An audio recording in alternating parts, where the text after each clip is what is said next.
Hi, thanks for being in a new video. This time I have the Honor 90 with me, and I'm going to tell you what I liked most and least about it after testing it in case you're considering buying it. So, as always, let me tell you, don't buy the Honor 90 without watching this video.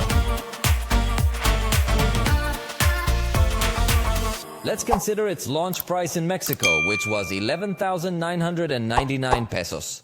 Remember that I have the full review available in case you want to know it in more depth, since in this case it will only be a brief summary of what I liked the most and what I liked the least. For all this I am going to base on the launch price in Mexico, so if in other countries it is cheaper, it is likely that we can forgive some other things, but at this price at which it is distributed in Mexico, we can be demanding.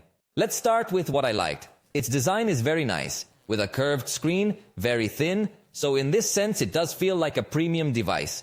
The screen comes protected with Honor Shield glass, which really does resist drops very well. In fact, I already did the test by throwing it on the floor and it resisted quite well even though it has a curved screen. So don't be fooled by the curved screen, it's not a device. Fragile. This screen has 3840 Hz in its dimming rate. That is something a little complicated to demonstrate or to visualize, but it basically means that the flickering is practically not perceptible, and therefore it will not generate visual fatigue if you use the device a lot at low brightness, especially at night. So it's a screen that in some ways we could say is comfortable. The front camera is very wide, so you can take a group photo very easily without the need to be stretching your arm too much. Night selfies also come out with good quality. In addition, the 200 megapixel camera is really well used. You can see an exaggeratedly high level of detail if you use this 200 megapixel mode with which you could perfectly crop or notice some other detail of the photograph. So, very positive experience here.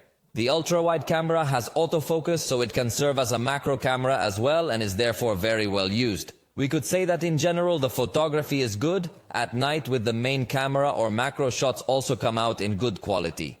In addition, it includes cut-only mode to record horizontally and vertically at the same time. This is a feature that not all devices have. In fact, I have only seen it present in Honor devices, and it could be especially useful for content creators as it is currently very common to generate content for long video platforms horizontally and short videos vertically. The backlight recording is really very good. Usually other devices are going to overexpose the background, putting everything white, but this device, despite detecting a face, illuminates perfectly well the face and the background. The truth is that very good experience. It brings good security options such as secure folder, application lock and others. And the battery in my test performed much better than the average smartphone. So in battery it can stand out a lot, although that may vary depending on each user. In addition, it charges very quickly. In 15 minutes it recovers 42% of energy and the full charge in my test ended in 49 minutes. So you have a battery that lasts a long time combined with a charge that is very fast. Those points I think are very useful for many people. It also has eSIM. Remember, this feature allows you to add some data plan when you are going to travel by simply scanning a QR code without the need to buy a physical SIM card. Honor has an excellent ecosystem to accompany the cell phone, so you can buy a watch or a headset or a laptop or a tablet and everything will work well with each other. The RAM is perfectly well managed because it will be very difficult to see applications restarting. So if you're a user who wants to have a lot of apps open and not have the device slow down or show white screens or get stuck when you're switching between all the apps, this device really meets that goal. But let's get to what I didn't like. The 512 gigabytes of storage version goes up too high in price. In that price range, it would not be convenient to buy it because you will find much more advanced options, although perhaps not with so much storage, but in other aspects they will be better. It only has one speaker. This is unacceptable in a device of this price. Here it is mandatory that they already put stereo sound. With two speakers, a much more immersive sound and with more power. Not that it's a bad speaker, but definitely at this price point, virtually all of its competitors are going to offer you two speakers. Also, if you want access to an equalizer, you can only use it with headphones plugged in. This could be improved with a software update, but I don't know if it's going to happen. Currently, the equalizer can only be accessed when you connect headphones via the USB-C port.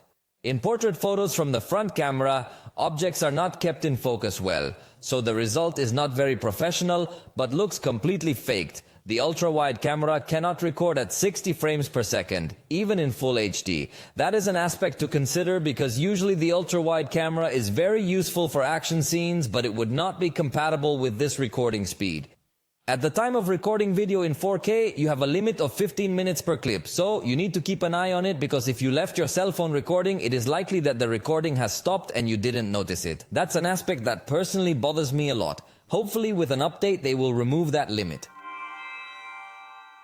The fast camera is only done in full HD and not in 4K. Another thing they could fix with some updates. So, in general, I feel that it is a device very focused on content creation, but the fact that it does not allow us to have a full 4K experience makes me doubt. It has a virtual proximity sensor. This may cause some inconsistencies when having some calls or listening to audios via WhatsApp. At least that is what is generally commented throughout the world of cell phones when they have virtual proximity sensors. Also, the vibration motor is on the Z-axis. If you didn't know, the best vibration motor is the one that goes on the X-axis because it feels much more premium, like a few small taps on the hand. But in this case, the vibration is very simple, like what we find in much cheaper devices, although it has good intensity, but it doesn't feel so premium. In fact, there are much cheaper devices that do integrate the vibration motor in the X-axis. The processor is not as powerful as we would like. I did several tests and exporting a video, it doesn't look that impressive. In games, it can get hotter than we would like as well. So the performance is not that it is bad, but at the price you will find other much more powerful proposals. And if you wanted it to record gameplays, it only records its screen in HD. This is another thing that could be fixed with an update, but it's been a long time since Honor only records its screen in HD. This is unacceptable because if you're recording a gameplay and want to upload it for your social platforms, it's going to look very low quality indeed. Hopefully they will send an update to fix that. But if you already bought it, let me know your experience in the comments. Tell me if you too have done very well with the glass resistance in case of a fall, or tell me if you dropped it in the water and it survived because you don't have water resistance. I hope you liked this video. If you did, you know you can tell me about it. And we'll see you next time.